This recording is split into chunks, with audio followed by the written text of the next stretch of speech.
भारत को आज दुनिया की फार्मेसी कहा जाता है, लेकिन ये सफर प्राचीन जड़ी बूटियों के ज्ञान से शुरू होकर यहाँ तक कैसे पहुंचा, ये एक बहुत ही दिलचस्प कहानी है। चलिए इस पूरे सफर को जरा समझते हैं। तो सबसे पहले ये समझते हैं कि फार्मेसी का मतलब क्या है। देखिए, ये शब्द आया है ग्रीक के फार्माकॉन से, जिसका सीधा सा मतलब है दवा। पर यह सिर्फ दवाएं देना नहीं है, असल में ये एक पूरी कला है, एक विज्ञान है जिसमें दवाओं को सुरक्षित और असरदार तरीके से तैयार किया जाता है।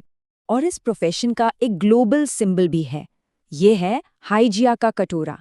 इसमें जो सांप है ना, वो हीलिंग यानी इलाज की ताकत को दिखाता है, और कटोरे में है वो दवा जो जिंदगी देती है। तो ये सिंबल हमें इस पेशे की गहरी प्राचीन जड़ों के बारे में बताता है। ठीक है, तो ये सिंबल तो पूरी दुनिया में पहचाना जाता है, पर असली सवाल ये है कि भारत में इस मॉडर्न फार्मेसी प्रोफेशन की नींव, इसकी शुरुआत किसने की।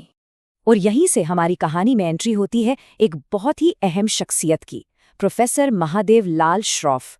इन्हें ही father of Indian pharmacy education यानी भारतीय फार्मेसी शिक्षा का जनक माना जाता है। जरा ये देखिए, प्रोफेसर महादेव लाल श्रॉफ भारतीय फार्मासिस्टों के लिए प्रेरणा के स्रोत हैं। ये एक लाइन ही बता देती है कि इस प्रोफेशन में उनका कद कितना ऊंचा है। आज भी लोग उन्हें एक गाइड, एक इंस्पिरेशन के तौर पर देखते हैं। और उनकी लेगेसी इतनी बड़ी है कि उन्हीं के सम्मान में उनके जन्मदिन यानी 6 मार्च को अब नेशनल फार्मेसी एजुकेशन डे के तौर पर मनाया जाता है। इससे बड़ा सबूत और क्या हो सकता है उनके काम के असर का। लेकिन प्रोफेसर श्रॉफ ने ऐसा क्या किया था? उनके काम के असर को ठीक से समझने के लिए हमें थोड़ा पीछे जाना होगा, उस दौर में जब भारत में दवा और फार्मेसी की हालत कुछ और ही थी।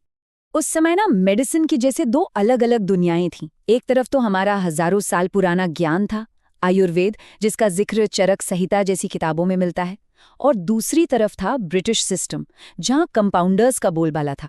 अब ये कंपाउंडर्स कौन थे? इनके पास कोई खास फॉर्मल ट्रेनिंग या पढ़ाई नहीं होती थी। मतलब पूरा सिस्टम अनरेगुलेटेड था, जहां नुस्खे बांटे तो जाते थे पर कोई स्टैंडर्ड नहीं था।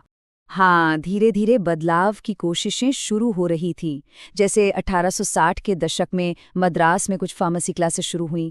फिर 1930 में सरकार ने आर.एन. चोपड़ा कमेटी बनाई ताकि इस सेक्टर की समस्याओं को समझा जा सके। और फिर 1935 में बना यूपीए, जो आगे चलकर इंडियन फार्मास्यूटिकल एसोसिएशन या आईपीए बना। तो एक तरह से माहौल तैयार हो रहा था एक बड़े बदलाव के लिए। और बस इसी बदलते हुए माहौल में प्रोफेसर श्रॉफ की एंट्री होती है। यहीं से कहानी एक निर्णायक मोड़ लेती है, जहां एजुकेशन को इस प्रोफेशन का आधार बनाया गया। हुआ ये कि बनारस हिंदू यूनिवर्सिटी के फाउंडर पंडित मदन मोहन मालवीय जी ने प्रोफेसर श्रॉफ को यूनिवर्सिटी बुलाया। उन्होंने कहा कि आइए और कुछ नया बनाइए। और बस यही वो पल था, वो एक न्योता था जिसने भारत में फार्मेसी एजुकेशन की पूरी तस्वीर बदल के रख दी। और प्रोफेसर श्रॉफ ने आते ही कमाल कर दिया। 1937 में उन्होंने बीएससी में फार्मास्यूटिकल केमिस्ट्री और फार्माकोग्नोसी जैसे सब्जेक्ट्स शुरू करवाए। फिर उसी साल भारत का पहला 3 साल का बैचलर ऑफ फार्मेसी यानी B pharm degree course launch किया। और वो यही नहीं रुके, 1940 में उन्होंने master of pharmacy M pharm program भी शुरू कर दिया। मतलब उन्होंने फार्मेसी को सिर्फ दवाइयां मिलाने घोलने के काम से निकालकर एक प्रॉपर यूनिवर्सिटी लेवल की साइंस बना दिया। अब जब पढ़े लिखे प्रोफेशनल्स तैयार होने लगे तो एक नई जरूरत सामने आई। जरूरत थी नेशनल लेवल पर स्टैंडर्ड्स और नियम बनाने की। श्रॉफ के काम ने इसकी जमीन तैयार कर दी थी। और फिर देखिए सब कुछ कितने लॉजिकल तरीके से आगे बढ़ा।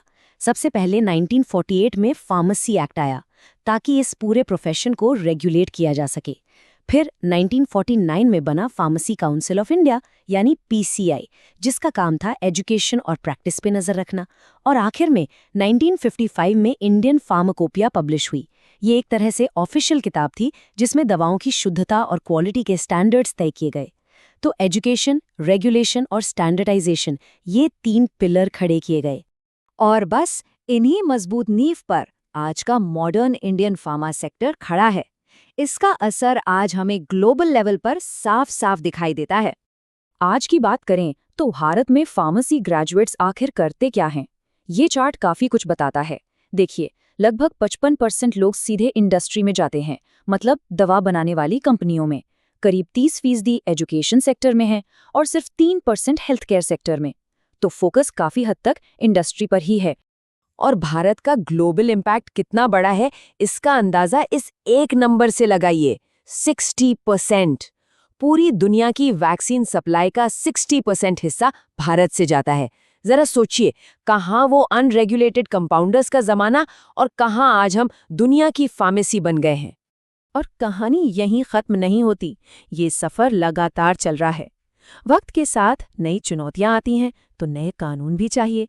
इसीलिए 2023 में एक नया नेशनल फार्मेसी कमीशन बिल लाया गया है, जो 1948 के पुराने एक्ट की जगह लेगा। इस नए बिल के लक्ष्य क्या हैं?